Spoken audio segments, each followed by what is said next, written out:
Varicose veins కి సరైన చికిత్స కోసం సంప్రదించండి ఎవిస్ హాస్పిటల్.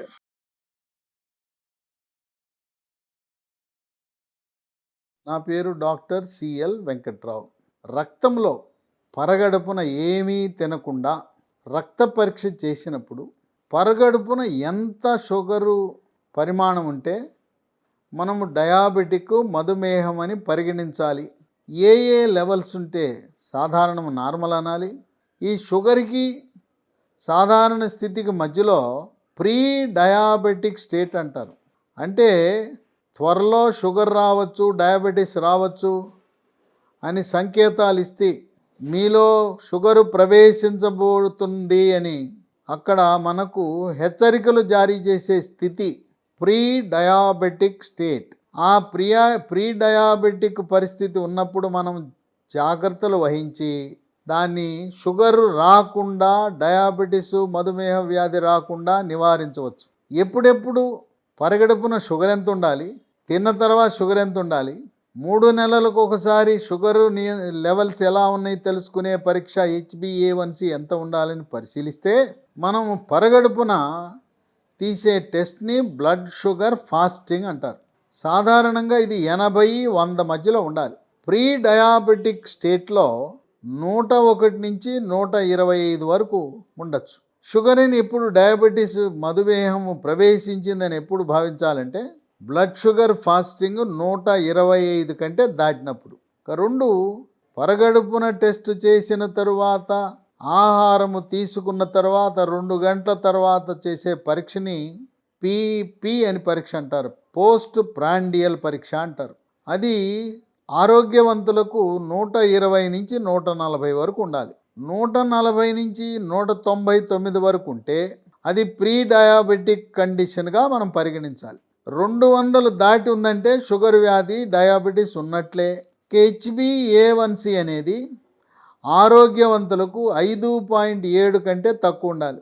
ప్రీ డయాబెటిక్ స్టేట్లో ఉన్నవారికి 5.7 నుంచి 6.4 వరకు ఉండాలి.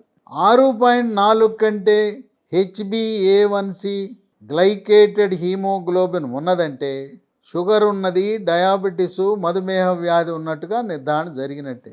షుగరు బయటపడగానే, రక్తంలో షుగర్ పెరగగానే, మూత్రంలో షుగర్ కనపడగానే ఆందోళన చెందవద్దు, ఏమి కుంగుబాటు గురవద్దు.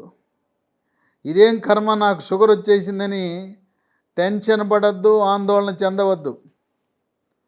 మీరు మందులు వాడకుండా, ఇన్సులిన్ వాడకుండా కొన్ని ఆహార నియమాలు, కొన్ని నియమాలు పాటించడము ద్వారా అందరిలాగా ఆరోగ్యవంతుల్లాగా పూర్ణ ఆయుష్తో ఎటువంటి సమస్యలు లేకుండా, ట్యాబ్లెట్లు వాడకుండా, షుగరు మీలో లేకుండా ఎప్పటికప్పుడు షుగర్ని నియంత్రించే అవకాశం ఉంది. డాక్టర్ల దగ్గరికి వెళ్ళగానే షుగర్ అనగానే వెంటనే పైనుంచి కింద దాకా మందులు రాసేస్తారు. అవసరం లేదు. సరే, మొహమాటానికి మీ డాక్టర్ మందులు రాసిచ్చినా అవి కొనద్దు. కొనకుండా మీలో దృఢ సంకల్పం కలగాలి, ఆత్మధైర్యం, ఆత్మస్థైర్యం కలగాలి.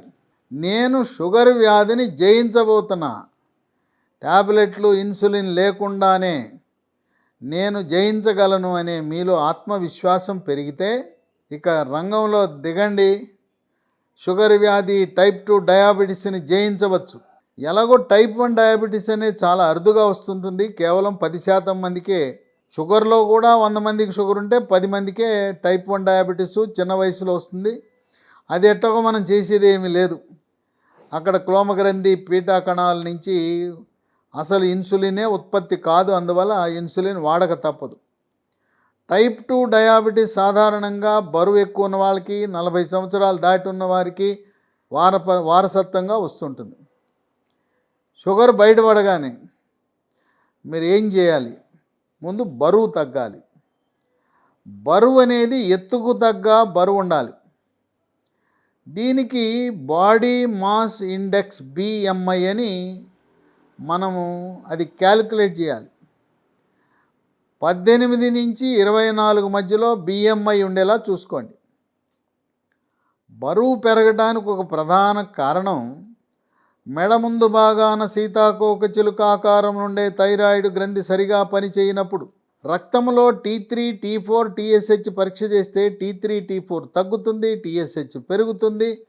థైరాయిడ్ గ్రంథి మందకొడిగా పనిచేయటం వల్ల బరువు పెరుగుతారు.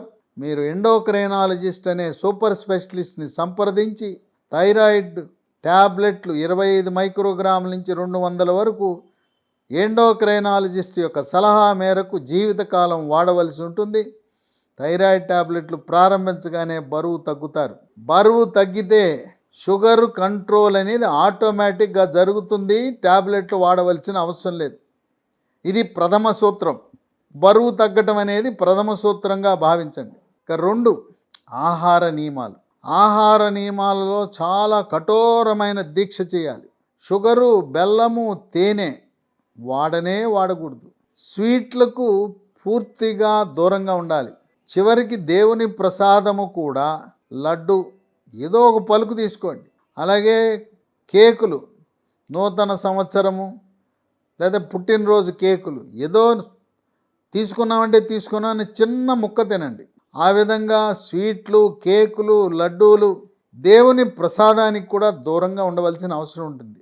ఎక్కువ తినకూడదు. ప్రసాదం అంటే నామమాత్రంగా కొద్దిగా తీసుకుంటే సరిపోతుంది. ఇక దీంతో పాటు మన ప్రథమ శత్రువు మనం తినే మల్లెపూలు లాంటి తెల్లటి బియ్యం. వెంటనే తెల్లటి బియ్యం మారండి. తెల్లటి బియ్యం బదులుగా బ్లాక్ రైస్, నల్ల బియ్యం కానీ బ్రౌన్ రైస్ కానీ ప్రారంభం చేయండి. జీవితంలో మళ్ళీ ఎప్పుడు కూడా తెల్లటి బియ్యం వాడద్దు. అలాగే మనం టిఫిన్లలో ఇడ్లీలో బియ్యపు రవ్వ వేస్తారు. బియ్యపు రవ్వ వేయద్దు. రాగి రవ్వ వేయండి, రాగి ఇడ్లీలు చేసుకోండి. దోశలో బియ్య పిండి వేయద్దు. రాగి పిండి వేయండి, రాగి దోశలు చేసుకోండి. పెసరట్టు తినండి, మంచిదే. పెసలపై ఉండే పొట్టు తీయద్దు. మినుములపై ఉండే పొట్టు కూడా తీయకుండా పిండిలో కలిపి చేసుకోవాలి.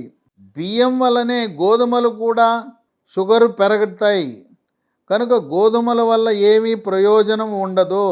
కొంతమంది అన్నం మానేసి గోధుమలు తింటుంటారు. గోధుమ అన్నం తింటారు, గోధుమ రొట్టెలు తింటారు, గోధుమ రవ్వతో ఉప్మా తింటారు. బియ్యం ఎంత హానికరమో షుగర్ని ఎలా పెంచుతాయో గోధుమలు కూడా అలాగే పెంచుతాయని గమనించండి. గోధుమలు బదులుగా రాగి, జొన్న, సజ్జ, కొర్రలు, అరిగెలు, సామెలు, ఊదలు బ్రహ్మాండం.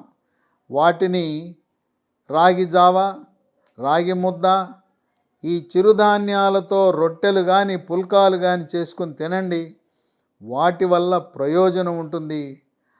ఆహార నియమాలు పాటించాలి. తెల్లన్నం మానేయాలి.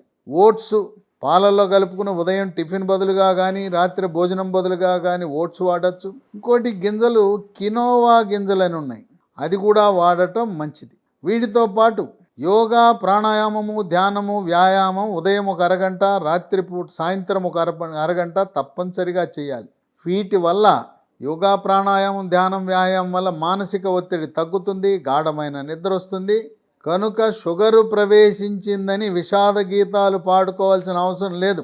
ఈ రోజున పరిశోధనలో వెల్లడైంది ఏంటంటే, కొత్తగా మీకు షుగర్ ఉందని గమనించినా 5-10 సంవత్సరాలు షుగర్కి మందులు వాడుతూ ఉన్నా మందులు లేకుండా, ఇన్సులిన్ లేకుండా షుగర్ వ్యాధిని నియంత్రించుకోవచ్చని వైద్య పరిశోధనలు కరాఖండిగా మనకు పరిశోధనా ఫలితాలు వెల్లడైన తరుణంలో ఉన్న షుగర్ని రివర్స్ చేయొచ్చు. షుగర్కి మందులు లేకుండా మనము జీవన శైలిలో మార్పుల వల్ల దాన్ని జయించవచ్చు అని గమనించండి. మన నాలుకను అదుపు చేస్తే, నాలుకను నియంత్రణ చేసి రుచి కోసము కాకుండా ఏది తిన్నా దీంట్లో పిండి పదార్థం ఎంత, మాంసకృతులు ఎంత, కొవ్వు పదార్థం ఎంత, దీంట్లో ఉండే పోషక విలువలు ఎంత ఉన్నది అని తెలుసుకోవటం ద్వారా మధుమేహ వ్యాధిని మందులు లేకుండానే మనము నియంత్రణ చేయొచ్చు, నివారించవచ్చు, దాన్ని మనము జయించవచ్చు అని గమనించండి.